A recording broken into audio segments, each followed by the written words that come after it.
So in today's video, I'm going to be talking about how I created a profitable trading plan. I'm going to be going over exactly my trading plan, the types of things I look for. So if you're completely clueless and you're unsure of how to create an actual profitable trading plan, what types of things to look out for, then yeah, be sure to watch this video. Hopefully you get value. Get a notepad or pen and write some things down. It should be a valuable one. So let's get into it.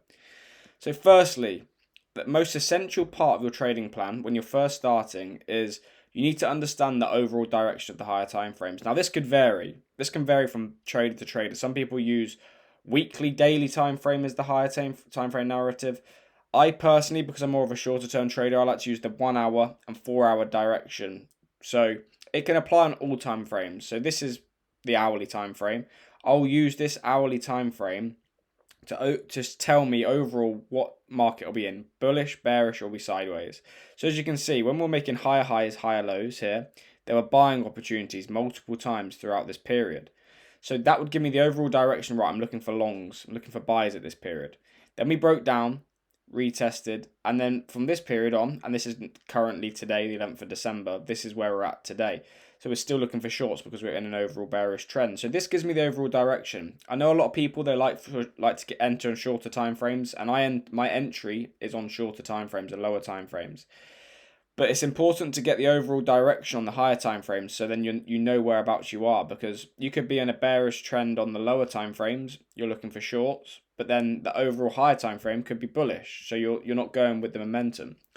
So you need to understand what this is telling you. Are we bullish? Are we bearish? Are we sideways? And once we understand this, we can look for trends. You can look for trades in the trend direction or even against the trend, but you just know whereabouts we are. For example, here, I would still look for shorts at this point, although we're bullish, because I know it's just a quick pullback move before we could continue higher. Pullback continuation. But overall, you need to know whereabouts we are in the trend and in the market. Again, that's the hourly time frame, 4 hourly that I use. But if this was the daily, it would show the same picture.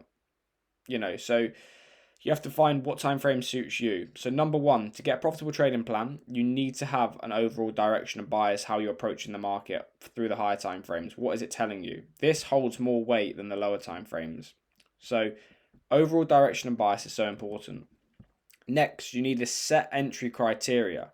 Now, a lot of people I see in the community that I've got, if you want to check that out, I've got a free community, and then for exclusive, for traders that want to take it a bit more seriously, want to go on calls with me, want to actually improve a lot more quickly, then we've got a private network of traders in there as well. So a lot of people I see, they keep going on about how 1 minute they're losing, 1 minute they're winning, they're up and they're down, but they don't. When I look at their trades, they don't have a set entry criteria.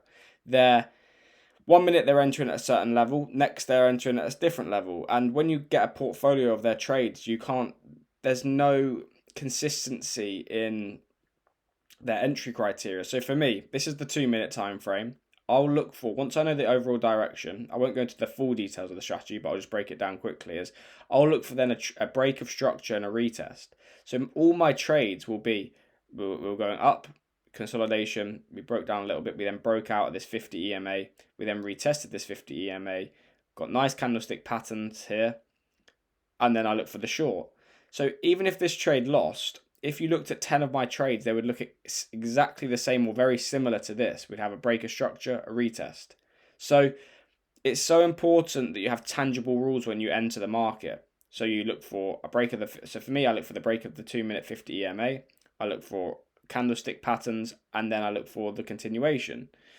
So some traders say they trade off intuition, which is fine, but I believe you still need to have a set entry criteria, because then you know exactly what you're looking for. At this point, when we broke down, I'm not thinking, oh, it's going to go off without me. If it does, it does, but I know I've got to wait for a retest of something. I've got to get in at this price. So I'm just sitting there being patient and waiting. I'm not missing out on anything. So yeah, for me, like I said, I scale into the 2 and 10 minute time frame. So I use, like I said, the hourly, 4 hourly for my overall direction, and then I scale into the 2 minute and 10 minute for more refined entry. And you just got to be patient and wait for it to occur.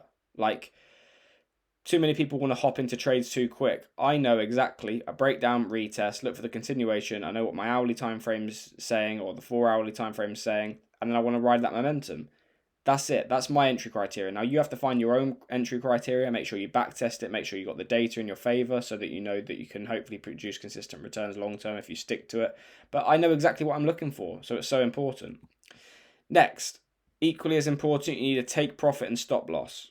This is incredibly important because you need to know exactly where you're targeting and if you're wrong, where you're going to get out. So you have a predefined risk. So for example, once we broke down and retested, for me on the lower time frames, so we're going up, we've been broke down, retest, I'm entering here, I know my stop loss is going to be at this price here, and I know I'm going to risk 1% of my capital. That means if I lose, I'm only losing 1%.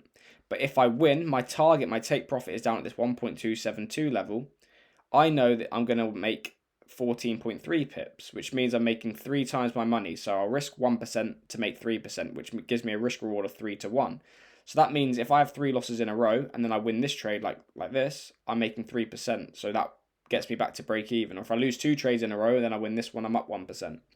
So by having a stop loss, it allows for correct risk. You know exactly how much you're risking per trade.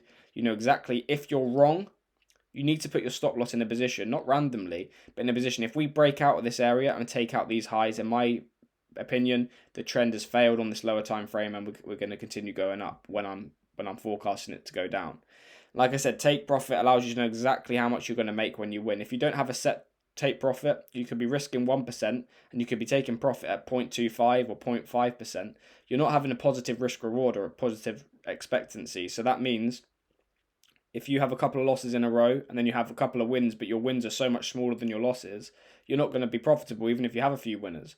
So I know if I have a couple of losses, I've got an average of my average is probably 2 to 1 risk reward, but this trade particularly had 3 to 1 risk reward. So you're aware of the numbers and the data, and your risk reward is extremely important because it gives you confidence to execute trades even if you had a few losses, because I know if I execute this trade, I'm going to be profitable because it's part of my plan. I've got good risk reward, so it can take out a few of if I've had 2 losses in a row, like I said, this one winner will put me up. So extremely important. And lastly, trade management. There's no good just having, some people have a set stop loss, set take profit and allow it to play out. For me, it's very important to manage my risk. Not every trade will reach full target. So during this trade, the trend could change. So for example, this is a different trade. Broke down, look, if you look at this example, it's exactly similar to this one, a breakdown retest. Breakdown retest. Breakdown retest. So they're exactly the same, so it's tangible. But in this case, it didn't hit this 1.272 area. We came back up to break even, and instead of giving it a full 1% loss, we broke above this high. And at this point, I would exit. So that's my management plan. So I've only lost probably 0.25% on that trade, which again, keep my losers small and my winners big. So some people would say potentially just let it run to a negative 1%.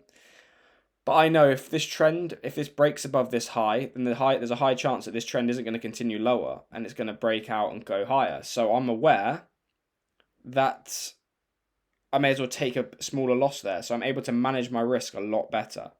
So, like I said, during the position, the trend could change, or there could be some negative confluences, whether it's candlestick patterns or a break of structure, which could suggest that actually your bias is wrong. It's not going to continue as low as you thought or in the direction for as long as you thought.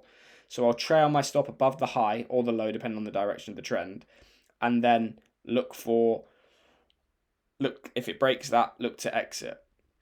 So yeah, hope you guys got value from this video. Like I said, we've got a free group down below, and then we've also got an exclusive network of traders that if you want to check it out, it'd be good. You can go on calls with everybody and we can try and improve our trading. And yeah, just trading can be lonely, so if you're around like-minded people trading throughout London session on calls together, it'd be good. So yeah, hope you guys got value from this video. Check out my Instagram down below as well, and I'll see you in the next video. Thanks for watching, guys.